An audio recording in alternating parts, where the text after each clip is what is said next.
छत्तीसगढ़ में सचिन पायलट का दौरा एक बार फिर से संगठन को मजबूत करने की कवायद यहां पर देखने को मिल रहा है। सचिन पायलट जब छत्तीसगढ़ आते हैं लगातार वो बैठकें करते हैं और बैठकों के बाद वो सरकार पर निशाना साधते हैं। बीजेपी की सरकार पर एक बार फिर से उन्होंने निशाना साधते हुए कहा है कि 15 महीने की सरकार में बीजेपी कोई भी योजना सही तरीके से लॉन्च नहीं कर पाई, क्रियान्वयन नहीं कर पाई। छत्तीसगढ़ में जब कांग्रेस की सरकार थी तो 17 योजनाओं उन्होंने लॉन्च किया था जिसे बीजेपी ने बंद कर दिया है। और भाजपा सरकार के पास न तो कानून व्यवस्था को लेकर कोई सही तरीके से वो ट्रीटमेंट कर पा रही है और ना ही पानी की समस्या, बिजली की समस्या से जनता को निजात दिलाने के लिए उनके पास कोई बात है कहने के लिए। तमाम बातें सरकार पर निशाना साधते हुए सचिन पायलट ने कहा है। और आने वाले दिनों में छत्तीसगढ़ की राजधानी रायपुर में एक बड़ी महासभा करने की बात भी उन्होंने कही है, जिसमें राष्ट्रीय अध्यक्ष जो है वो मल्लिकार्जुन खड़गे शामिल होंगे और एक बड़ी सभा कांग्रेस की तरफ से यहाँ पर की जाएगी, जिसमें सरकार की नाकामियों को गिनाने की जो कोशिश है वो यहाँ पर कांग्रेस करती हुई नजर आएगी। हालांकि इस पर भाजपा की तरफ से उप मुख्यमंत्री अरुण साव ने भी निशाना साधा है कि उन्होंने कहा कि लगातार कांग्रेस को शिकस्त जनता ने दिया है,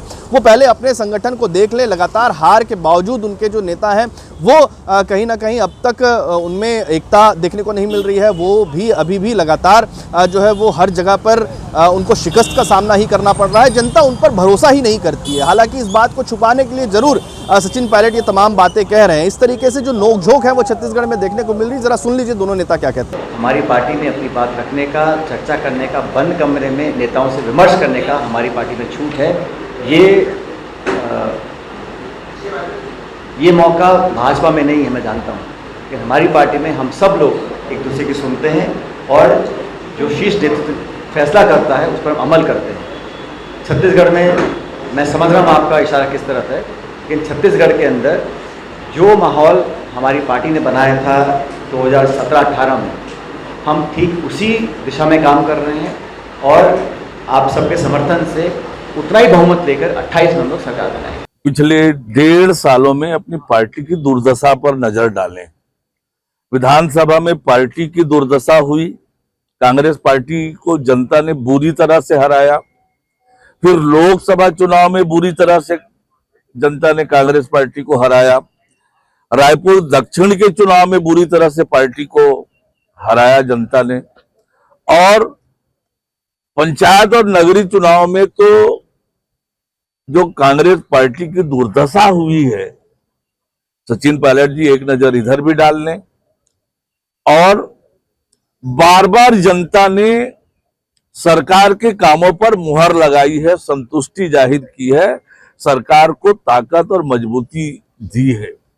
उसके बाद भी उनको लगता है तो ये उनका विषय है। जाहिर सी बात है दोनों ही कांग्रेस और भाजपा के नेताओं के बीच में ये जो जुबानी जंग है वो इसलिए देखने को मिल रही है कि हाल ही में ही अमित शाह का दौरा था और उसके साथ में सचिन पायलट का दौरा देखने को मिला। और इस बीच में दोनों ही पार्टियां एक दूसरे के संगठन को लेकर, कार्यों को लेकर निशाना साधती हुई नजर आई। भाजपा ये कहती हुई नजर आई कि जनता का विश्वास कांग्रेस खो चुकी है। लगातार गड़बड़ियां, घोटाले, और उनको जब जनता ने मौका दिया था तब उन्होंने कोई इस तरीके से काम नहीं किया कि जनता उन्हें दोबारा मौका देती। उसके बाद भी लोकसभा का चुनाव हो या उप चुनाव हो, तमाम चुनावों में कांग्रेस को शिकस्त का सामना करना पड़ा है। वहीं दूसरी तरफ भाजपा की बात करें तो वहां पर लगातार उनके जब नेता, केंद्रीय मंत्री यहां पर आते हैं तो उनकी तरफ से कई सौगातें जनता को दी जाती है। शायद इसको लेकर कांग्रेस को तकलीफ हो रही है, इसलिए वो इस तरीके की बातें कर रहे हैं। फिलहाल इस जुबानी जंग के बीच में वाकई में जो एक किसानों की महासभा करने की बात कांग्रेस यहां पर कर रही है, इससे किसानों को कितना फायदा मिलेगा,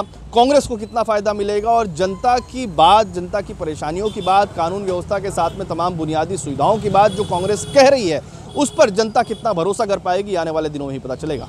छत्तीसगढ़ से TV9 के लिए अमित मिश्रा।